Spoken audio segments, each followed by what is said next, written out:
Sun travels வடமாகாணத்தில் சட்டபூர்வமான அனுமதியுடன் இயங்குகின்ற visa consultants and ticket agent. உங்கள் பெறுமதியான கடவுச்சீட்டுகள், ஆவணங்கள் போன்றவற்றுக்கு பாதுகாப்பான அனுமதி பெற்ற நிறுவனம் சன் டிராவல்ஸ்.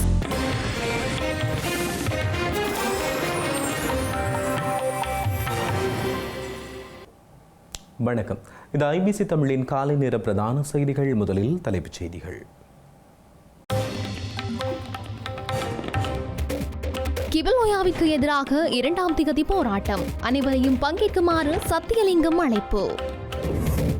யாழ்ப்பாணம் சர்வதேச விமான நிலையத்தில் புதிய விமான சேவைகள், அமைச்சர் ராமலிங்கம் சந்திரசேகர் தெரிவிப்பு.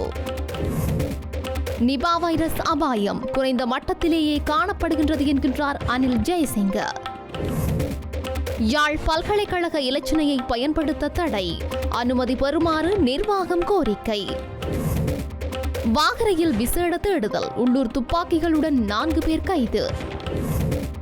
உக்ரைனில் கடும் பனிப்பொழிவு, தற்காலிக போர் நிறுத்தத்திற்கு புடின் இணங்கியுள்ளதாக ட்ரம்ப் அறிவிப்பு. இனி தொடர்வது விரிவான செய்திகள். கிபெல்ஓயா நீர்த்தேக்க திட்டத்துக்கு எதிர்ப்பு தெரிவித்து எதிர்வரும் 2ஆம் தேதி இடம்பெறவுள்ள போராட்டத்திற்கு அனைவரையும் ஆதரவு வழங்குமாறு நாடாளுமன்ற உறுப்பினர் ப. சத்தியலிங்கம் கேட்டுக் கொண்டுள்ளார். நெடுங்காணி பேருந்து நிலையத்திற்கு முன்பாக இடம்பெறவுள்ள இந்த போராட்டத்தில் அனைத்து அரசியல் கட்சிகள், பொது அமைப்புகள், பொதுமக்கள் அனைவரையும் கலந்து கொள்ளுமாறும் அவர் அழைப்பு விடுத்துள்ளார். தனிப்பிரதேசத்திலே மேற்கொள்ளப்படவிருக்கின்ற கிபெல்ஓயா நீர்த்தேக்க திட்டத்தை நாங்கள் வன்னி மக்கள் ஏற்றுக்கொள்ளவில்லை என்பதை வெளிப்படுத்தும் முகமாக எதிர்வருகின்ற 2ஆம் தேதி நெடுங்கணியிலே ஒரு எதிர்ப்பு போராட்டத்தை செய்வதற்கு அனைத்து தமிழ் கட்சிகள், அதேபோல இங்கு இருக்கின்ற பொது அமைப்புகள் எல்லோரும் இணைந்து 2ஆம் தேதி காலை 10 மணிக்கு நெடுங்கணி பஸ்தரிப்பு நிலையத்திலே அந்த எதிர்ப்பு நடவடிக்கையை நாங்கள் செய்வதற்கு தீர்மானித்திருக்கிறோம். இந்த கிபெல்ஓயா திட்டம் என்பது 1983ஆம் ஆண்டு கொண்டு வந்து குடியேற்றப்பட்ட சிங்கள மக்களுக்கு நீர் வழங்குகின்ற ஒரு திட்டமாக இருக்கிறது. இந்த நீர் பிரச்சனை என்பது மகாவலி நிலையத்திலே குடியேற்றப்பட்ட மக்களுக்கான பிரச்சனை மாத்திரமல்ல. இந்த நாங்கள் உலர் வலயத்திலே இருக்கின்ற வவுனியா, மன்னார், முல்லைத்தீவு மாவட்டங்களுக்கு ஒரு பொதுவான பிரச்சனை. இது பாரபட்சமாக ஒரு குறிப்பிட்ட மொழி பேசுகின்ற மக்களுக்கு மாத்திரம் இவ்வாறான ஒரு திட்டத்தை நடைமுறைப்படுத்துவதற்கு கடந்த காலத்திலிருந்து திட்டங்கள் தீட்டப்பட்டிருக்கிறது. எங்களுடைய மக்களுக்கு தண்ணி கொடுக்கறதுல, அவர்களுக்கான தேவையை, நீர் தேவையை பூர்த்தி செய்வதில் எங்களுக்கு எந்த விதமான எதிர்ப்பும் இல்லை. அது எல்லாருக்கும் செய்யப்பட வேண்டும். இந்த நீர்த்தேக்கத்தை, இந்த திட்டத்தை நடைமுறைப்படுத்துவதாலே வவுனியா வடக்கினுடைய வாழுகின்ற மக்கள் பாரிய பிரச்சனைகளுக்கு முகம் கொடுப்பார்கள். இவர்களுடைய திட்ட முன்மொழிவின் பிரகாரம் வவுனியா வடக்கோடு இப்போது இணைக்கப்பட்டிருக்கின்ற மகாவலி வலயத்திலே வாழுகின்ற விவசாயிகளுக்கான 6000 விவசாய குடும்பங்களுக்கான நீரோடு, அவர்களுக்கான குடிநீர் மற்றும் சுகாதார, கல்வி, உள்வீதிகள் திருத்தம், வாழ்வாதாரம், இவ்வாறு பல விடயங்களை உள்ளடக்கி அந்த பிரதேச மக்களுடைய பொருளாதாரத்தை மேம்படுத்துகின்ற ஒரு திட்டமாக இருக்கிறது. அதுல எங்களுக்கு பிரச்சனை இல்லை. ஆனால் இந்த மக்களுக்கான நீர் வழங்கல் திட்டத்தை ஆரம்பிக்கும் போது வவுனியா வடக்கிலே பாரிய பிரச்சனைகள் ஏற்படும்.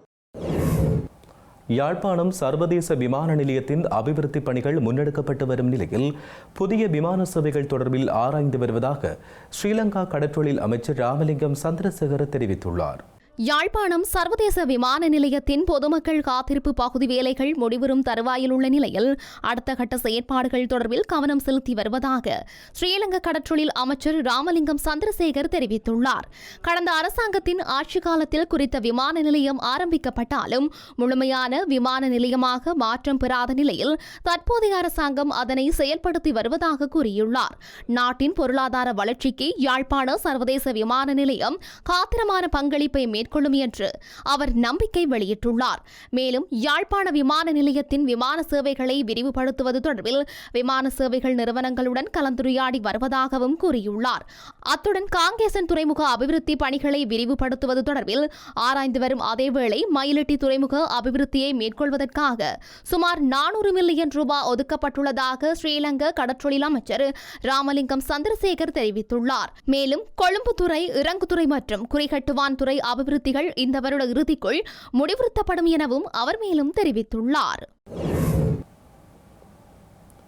இலங்கைக்குள் நிபா வைரஸ் பரவும் அபாயம் மிக குறைந்த மட்டத்தில் காணப்படுவதாக ஸ்ரீலங்கா சுகாதார மற்றும் வெகுஜன ஊடக அமைச்சின் செயலாளர் விசேட வைத்திய நிபுணர் அனில் ஜெயசிங்க தெரிவித்தார்.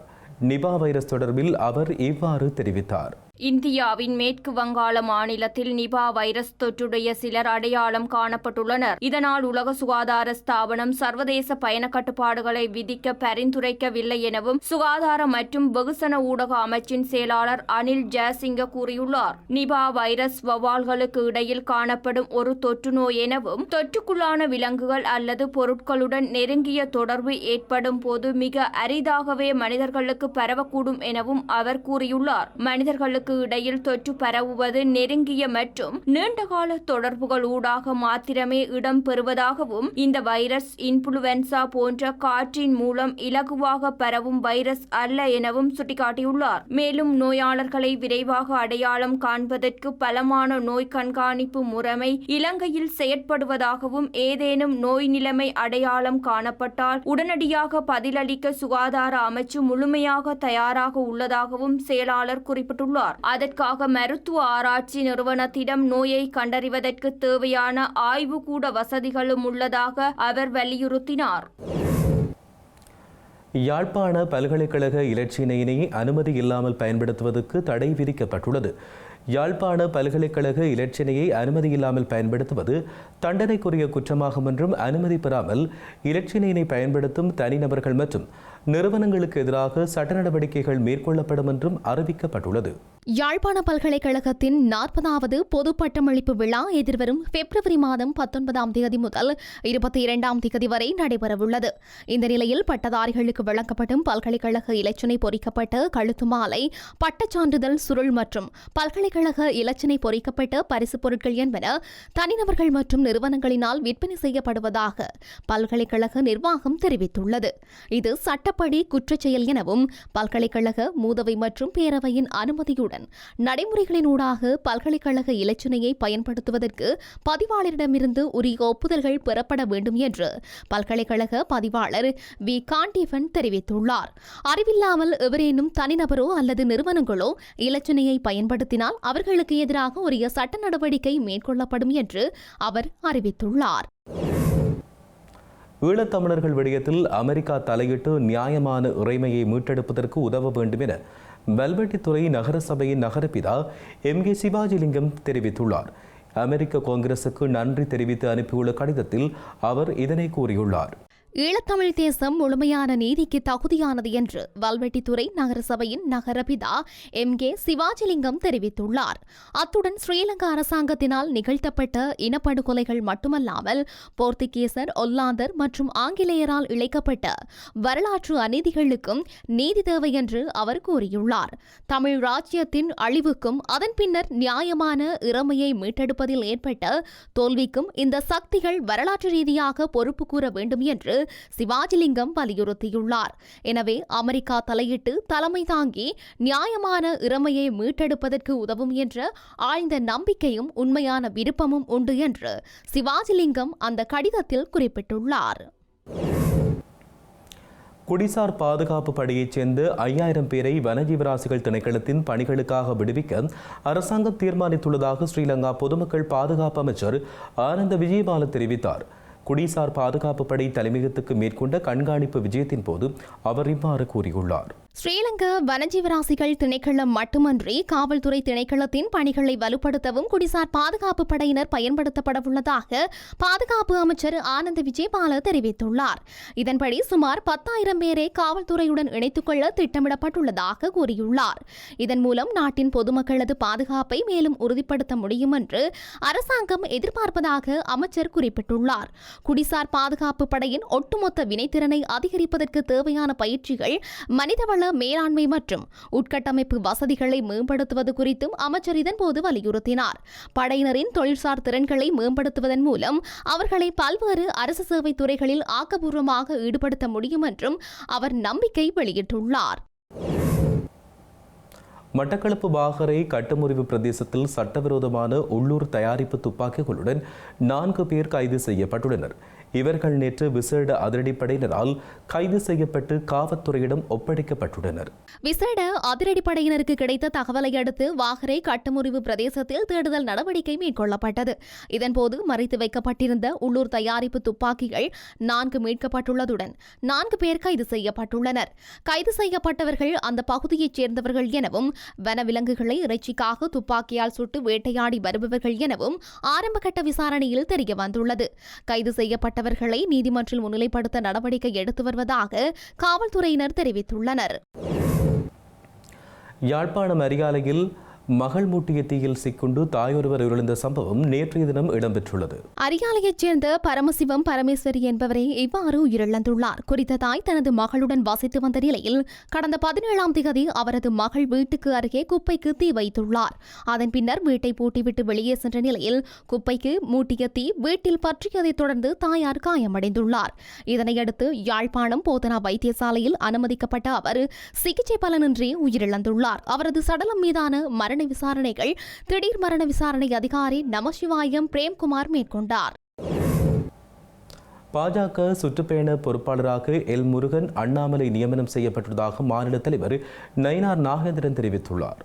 தமிழகத்தில் சட்டசபை தேர்தல் கூட்டணி அமைப்பதில் அரசியல் கட்சிகள் தீவிரம் காட்டி வருகின்றன. சட்டசபை தேர்தலை எதிர்கொள்ள அதிமுக பொதுச் செயலாளர் எடப்பாடி பழனிசாமி தலைமையிலான அதிமுக பாஜகவுடன் கூட்டணி அமைத்துள்ளது. தேசிய ஜனநாயக கூட்டணியில் அதிமுக, பாஜக, அமமுக, தமிழ் மாநில காங்கிரஸ், தமுக உள்ளிட்ட கட்சிகள் இடம்பெற்றுள்ளன. இந்த நிலையில் பாஜக சுற்றுப்பயண பொறுப்பாளராக எல் முருகன் அண்ணாமலை நியமனம் செய்யப்பட்டுள்ளதாக மாநில தலைவர் நயினார் நாகேந்திரன் தெரிவித்துள்ளார். இது தொடர்பாக அவர் வெளியிட்டுள்ள அறிக்கையில் சிங்காநல்லூர், மதுரை தெற்கு, விருகம்பாக்கம், காரைக்குடி, ஸ்ரீவைகுண்டம், பத்மநாதபுரம் ஆகிய 6 சட்டமன்ற தொகுதிகளுக்கு பாஜகவின் சுற்றுப்பயண பொறுப்பாளராக அண்ணாமலை நியமிக்கப்பட்டுள்ளதாக கூறியுள்ளார். திருப்பரங்குன்றம், ராதாபுரம், வால்பாறை, திருப்பூர் வடக்கு, உதகமண்டலம் ஆகிய தொகுதிகளுக்கு இணை அமைச்சர் எல் முருகன் சுற்றுப்பயணம் பொறுப்பாளராக நியமிக்கப்பட்டுள்ளதாக கூறியுள்ளார்.